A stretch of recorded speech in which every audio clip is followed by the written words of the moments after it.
Hello guys, my name is Udesh और स्वागत है आपका बॉक्सर रेसलिंग है। तो कॉडी रोड्स ने भाई रोस्ट कर दिया द रॉक को। जिमी ऊसो और जे ऊसो का फेस ऑफ भी हो गया। तो क्या क्या हुआ शो में, सब चीज के बारे में बात करेंगे। This is raw result. So बिना किसी देरी के शुरू करते हैं। शो के starting main event Jey Uso करते हैं। उनके एंट्रेंस पर ही भाई क्राउड काफी चांस कर रहा था। जे ऊसो रॉ में भाई सबका वेलकम करते हैं और बोलते हैं मुझे पता है द ब्लड लाइन भाई इस बिल्डिंग में। तो Jimmy Uso my big brother तुम कहां पर हो। इतने में बैरिकेड से सोलो सिको और जिमी ऊसो रिंग में आ जाते हैं। जे ऊसो और जिमी ऊसो का फेस ऑफ होता है। क्राउड भाई इसमें ईट के चांस कर रहा था, उस के चांस कर रहा था। जे ऊसो बोलते हैं मुझे भाई तुम्हें हेट करना चाहिए बट भाई मैं तुम्हें मिस करता हूँ। तुम भाई मेरे साथ नहीं रहते हो, अब हम साथ में भाई घूमते नहीं है। तो जिमी ऊसो तुम भाई वापस आ जाओ मेरे पास। जिमी ऊसो बोलते हैं मैंने भाई तुमको कभी नहीं छोड़ा था।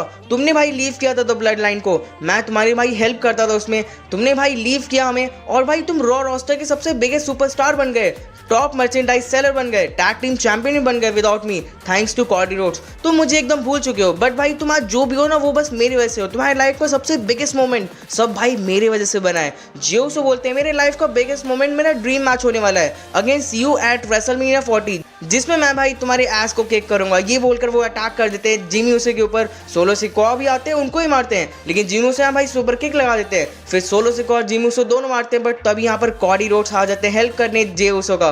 वो आते ही भाई अटैक कर देते हैं इन दोनों के ऊपर। सोलो सिकोआ पर कॉडी कटर लगा देते हैं और सोलो सिकोआ और जिमी ऊसो को यहाँ से भाई जाना पड़ जाता है। तो शो की स्टार्टिंग भाई थोड़ा एक्शन से आज हो गया था। Next backstage Paul and Adam Pearce से भाई सॉरी बोलते हैं, ये जो भी चीज हुआ वो बोलते हैं द ब्लड लाइन अब बिल्डिंग से जा चुकी है।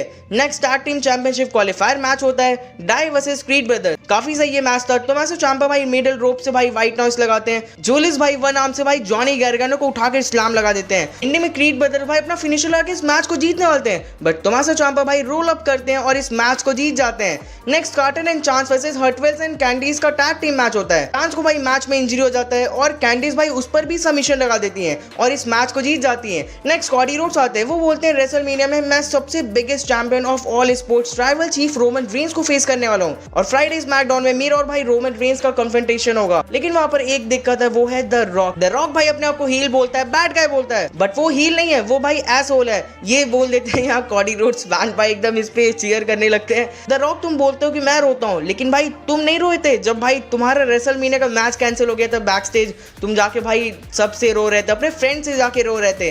कॉडी फिर बोलते हैं तुमने भाई मेरी मदर के बारे में बोला था कुछ, मैं भी भाई तुम्हारी मदर को अच्छे से जानता हूँ। वो भाई एक ग्रेट लेडी है, मैं भाई उनको रिस्पेक्ट करता हूँ। तुमने बोला था तुम भाई मेरी मदर को बेल्ट दोगे मुझे मारने के बाद, तो यार मेरी मदर स्ट्रांग लेडी है, उनको भाई तुम्हारी बातों से बिल्कुल भी फर्क नहीं पड़ता। सेट रॉलिंस भाई मेरी हेल्प कर रहा है द रॉक के अगेंस्ट। मुझे नहीं पता यार कि रेसलमेनिया के जो ये टैग टीम मैच है वो फेयर होगा कि नहीं, ये स्टोरी जो है मेरा वो फिनिश होगा कि नहीं। द रॉक को कैसे भाई ये सब पता। रॉक तुम भाई 6 इयर्स बाद लड़ने आ रहे हो रिंग में, तो क्या द रॉक तुम ग्रेट वन वाले आने वाले हो या फिर तुम बस लिटिल डी रहोगे। अब भाई वो लिटिल डी ये क्या बोले थे, मैं उसको भाई ट्रांसलेट भी नहीं कर सकता, मतलब इंग्लिश में ही नहीं बता सकता, ऐसा वर्ड है वो। फुल बेइज्जती या कॉडी रोड्स करते हैं। फिर बोलते हैं तुम भाई अपने आप को फाइनल बॉस समझते हो लेकिन तुम फाइनल बॉस नहीं हो क्योंकि रेसलमेनिया में तुम रोमन रेंस के साइड चेक होगे। तब यहाँ पॉल हेमन आ जाते हैं। लेडीज एंड जेंटलमैन बोलते हैं वो सॉरी बोलने आए थे कॉडी रोड्स को। याद है ना कि भाई कुछ दिन पहले उन्होंने अटैक करवाया था कॉडी रोड्स पे सब सिक्योरिटीज, तो उसी के लिए भाई वो सॉरी बोलते हैं। पॉल हेमन बोलते हैं स्मैकडाउन में तुम्हें भाई रोमन रेंस के आमने सामने जाना है, रोमन रेंस ही भाई बस वहां पर होगा, कोई भी ब्लड लाइन नहीं रहेगा, ये रोमन रेंस का वर्ड है। लेकिन एक भाई इस पर शर्त है कि तुम्हें भाई स्मैकडाउन में पूरा अकेले आना होगा। तो कॉडी रोड्स भी पॉल हेमन का ये जो डील था ना उसको एक्सेप्ट कर लेते हैं। Next back stage Jey Uso भाई कॉडी रोड्स से बोलते हैं तुम तो भाई द ब्लड लाइन को जानते हो ना, वो भाई वहां पर रहने ही वाले हैं, तो अगर भाई कोई दिक्कत हो तो मैं भाई तुम्हारी हेल्प करने आ जाऊंगा। आगे जाके सेट रॉलिंस भी यही सेम चीज बोलते हैं कॉडी रोड्स को, तो भाई देखना होगा स्मैकडाउन में क्या होता है। नेक्स्ट डोमिनिक मिस्टीरियो से रिकोशे का मैच होता है। मैच जैसे स्टार्ट हुआ रिकोशे भाई स्पाइन बोर्ड एल्बो लगाते हैं, रिंग साइड पे भाई जंप लगाते हैं लेकिन वही सेम जेडी भाई डिस्ट्रैक्ट करते हैं रिकोशे को, जिसके बाद डोमिनिक मारते हैं। एक स्पॉट पर रिकोशे भाई वर्टिकल स्लैम सुपर किक भी लगाते हैं और फाइनली भाई 450 स्प्लैश लगाने जाते हैं बट डोमिनिक भाई वहां से हट जाते हैं। जेडी भाई इनको डिस्ट्रैक्ट करने हैं बट उनके ऊपर भाई वो एक पंच लगा देते हैं एंड डोमिनिक पर रिकॉल लगाते हैं और इस मैच को जीत जाते हैं। Next intercontinental championship contract signing होता है between Gunther and Sami Zen.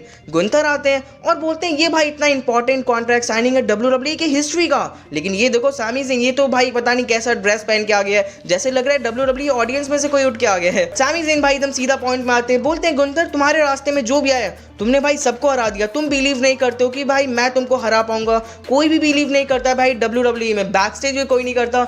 In fact जब ये सेगमेंट हुआ था ना तो इसके पहले चैट गेबल भी सैमी ज़ेन से यही चीज बोलते हैं कि भाई तुम हरा नहीं सकते हो गुंथर को। तो वो चीज भाई सैमी ज़ेन यहाँ पर बोलते हैं। सैमी ज़ेन फिर बोलते हैं भाई ऊसोस भी बिलीव नहीं कर रहे थे कि सैमी ज़ेन भाई उनका टैग टीम चैंपियनशिप का लॉन्गेस्ट रेनिंग रिकॉर्ड ब्रेक कर देगा रेसलमेनिया में लास्ट ईयर। बट भाई मैंने किया और इस साल भाई मैं वही पर्सन हूँ जो भाई लॉन्गेस्ट रेनिंग इंटरकॉन्टिनेंटल चैंपियनशिप का रिकॉर्ड ब्रेक करेगा। ये बोलकर भाई वो कॉन्ट्रैक्ट साइन कर देते हैं। गुंथर बोलते हैं तुम अपने न्यू फ्रेंड चैट गेबल का बात सुनो और भाई उस पर बिलीव करो। यहाँ जितने फैंस है सब भाई तुम्हारे लिए चीयर करते हैं, बट ये चीज सबको पता है कि भाई तुम मुझे हरा नहीं सकते। कोई भाई इस चीज पे बिलीव नहीं करता है कि तुम भाई मुझे हरा सकते हो। तो तुम बस भाई सपना देखो और रियलिटी भाई रेसलमेनिया में कुछ और होगा। गुंथर भी यहाँ पर ये बोलकर कॉन्ट्रैक्ट साइनिंग कर लेते हैं और यहाँ से जाने लगते हैं। सैमी ज़ेन भाई गुस्से में माइक लेते हैं और भाई गुंथर के एकदम फेस टू फेस आ जाते हैं और बोलते हैं तुम बिलीव करो या ना करो, मेरी आईज में देखो और मैं भाई वही पर्सन हूँ जो भाई तुमको बीट करेगा grandest stage them all WrestleMania में। ये बोलकर सैमी ज़ेन यहाँ से चल जाते हैं। तो भाई स्टोरी लाइन काफी ज्यादा परफेक्ट जा रहा है इन दोनों का भी। Next the Awesome Truth versus Indus Sher का टैग टीम क्वालिफायर मैच होता है। इस मैच के विनर को सुनकर भाई इंडियन फैंस को एकदम भी अच्छा नहीं लगने वाला है। द मिज भाई अपना क्रशिंग फिनाले लगाते हैं और भाई मिज और आर्थर भाई इस मैच को क्वालिफाई कर लेते हैं। नेक्स्ट ड्रू मैकिंटायर का थीम सॉन्ग प्ले होता है, वो आते हैं एंड बीच में ही सेथ रॉलिंस का भाई थीम सॉन्ग प्ले हो जाता है। वो आ जाते हैं, नाचते गाते हुए और रिंग तक जाते हैं, वेलकम करते हैं क्राउड का। फिर बोलते हैं ड्रू मैकिंटायर तुमने सही बोला था कि मैं भाई स्पॉटलाइट जंकी हूँ। ड्रू मैकिंटायर बोलते हैं तुम्हारे लिए भाई सब जोक होगा, बट भाई मुझे बस वर्ल्ड हेवीवेट चैंपियनशिप मैच से मतलब है। फैंस भाई इस पे बुक कर रहे थे तो ड्रू मैकिंटायर बोलते हैं सीएम पंक भाई नेक्स्ट वीक होगा तो तुम भाई अभी क्यों बुक कर रहे हो। तो वो भी गजब का भाई इस पे शॉट लेते हैं सीएम पंक पे। सेथ रॉलिंस भी बोलते हैं मैं भाई स्पॉटलाइट जंकी हूँ, मैं चाहता हूँ मुझे भाई सब स्पॉटलाइट मिले क्योंकि रेसलमेनिया में मैं हॉलीवुड के सबसे बिगेस्ट स्टार और उसके साइड चिक को हराऊंगा और जो सारा स्पॉट है वो भाई मेरे ऊपर शाइन करेगा as WWE champion. Drew McIntyre बोलते हैं जो स्पॉटलाइट है ना वो भाई बस तुम्हें द रॉक वजह से मिल रहा है, मुझे भाई बस अपने मैच से मतलब है। अगर तुम भाई रेसलमेनिया के नाइट 2 में नहीं आ पाए तो मैं भाई तुमको उठा कर आऊंगा, मैं तुमको बीट करूंगा और भाई अपना मोमेंट जो है उसको अर्न करूंगा। सेथ रॉलिंस फिर इसका रिप्लाई देते हैं और बोलते हैं एम्प्टी एरिना में भाई तुम WWE चैंपियन बने थे लेकिन भाई तुम्हें स्पॉटलाइट नहीं मिला था, लेकिन जब स्पॉटलाइट आया सब फैंस आए तो भाई तुम कुछ भी नहीं कर पाए। स्पॉटलाइट जब पड़ता है भाई मैं शाइन करता हूं और भाई तुम्हारा कुछ नहीं हो पाता है और रेसलमेनिया में तुमको पता चलेगा कि तुम भाई एकदम भी अच्छे नहीं हो जितना तुम सोचते हो। ये बोलकर सेथ रॉलिंस यहां से चल जाते हैं। Next the new day versus alpha academy का टैग टीम क्वालिफायर मैच होता है। सिंपली द न्यू डे भाई इस मैच को जीत जाते हैं। Next is time for the main event, last man standing match होता है। Becky Lynch versus Nia Jax. क्या मस्त भाई ये मैच था। नाया जैक्स भाई इस चेयर से अटैक करती हैं, समोन ड्रॉप लगाती हैं भाई पूरे चेयर्स के ऊपर। बेकी लिंच भी भाई स्टील स्टेप्स पे डीडीटी लगाती हैं, कैंडल स्टिक से मारती हैं। एक स्पॉट पर नाया जैक्स भाई समोन ड्रॉप लगा देती है टेबल के ऊपर, बट उस पर भी भाई बेकी लिंच खड़ी हो जाती हैं। फिर एक स्पॉट था जहां बेकी लिंच भाई टेबल पर मैन हैंड स्लैम लगा देती हैं, लैडर के ऊपर से भाई लेग ड्रॉप लगाती हैं कमेंट्री टेबल पर नाया जैक्स के ऊपर। दोनों वुमेन्स भाई डाउन थी, रेफरी काउंट करता है 10 तक, बट उसके पहले ही बेकी लिंच भाई स्टैंड रोल करती हैं और इस मैच को जीत जाती हैं। बट यहाँ थीम सॉन्ग प्ले होता है वुमेन्स चैंपियन रिया रिप्ली का, वो एकदम भाई फेस टू फेस आ जाती हैं बेकी लिंच के। तो भाई फैंस इस पे काफी ज्यादा चीयर करते हैं और शो हो जाता है यहाँ पर खत्म। तो ओवरऑल भाई काफी सही शो था, मेन इवेंट भी काफी सही था, ओपनिंग में जो उस वाला सेगमेंट हुआ था वो भी भाई काफी ज्यादा सही था। सो आज का वीडियो यहीं तक था। वीडियो अच्छा लगे तो लाइक करिए, ऐसे ही WWE वीडियोस देखने के लिए सब्सक्राइब भी कर लो। कमेंट्स बताओ यार आपको पूरा शो कैसा लगा। तो मिलते हैं अपने नेक्स्ट वीडियो में हम जल्दी। Good bye.